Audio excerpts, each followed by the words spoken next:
औज़ुबिल्लाहिमिनश्शैतानिर्रजीम बिस्मिल्लाहिर्रहमानिर्रहीम। शुरू अल्लाह ताला के बाबरकत और पाक नाम से जो अपने बंदों पर बहुत ही ज़्यादा अपने हबीब पाक के सदक़े हमेशा से हम सब पर रहमत ख़ास फरमाने वाले हैं।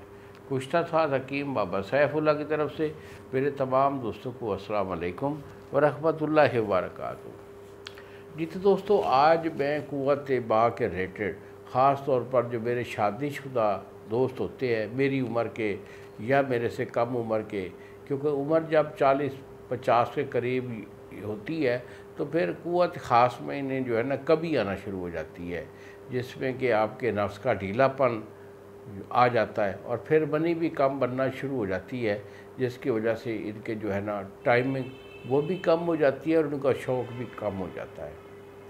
तो अगर आपका कोई इशू है, मेजर इशू है, मर्ज़ है, उसका इलाज लेना है तो यही मेरे 2 नंबर हैं जो सामने स्क्रीन पर आ रहे हैं।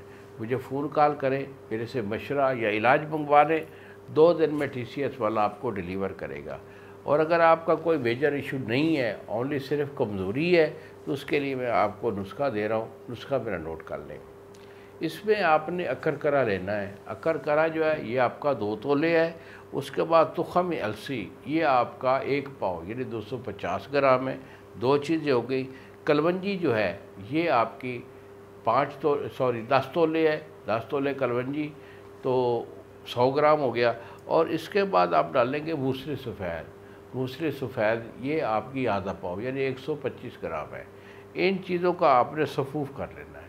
सफ़ूफ़ करके डिब्बी में महफूज रखें। सुबह शाम 2 टाइम 1 गिलास दूध के साथ इसे खा लिया करें। इंशाल्लाह बफ़ज़्ल खुदा ये इशू जो है हमेशा के लिए ख़त्म हो जाएगा। पट्ठों में भी जान आ जाएगी, मादा भी बनता रहेगा और आपकी जो नफ्स का ढीलापन है वो ख़त्म होकर एक्टिविटी आपकी 100% हो जाएगी। इन्हीं अल्फाज के साथ इजाज़त दीजिए बाबा जी को। अस्सलाम वालेकुम व रहमतुल्लाहि व बरकातहू।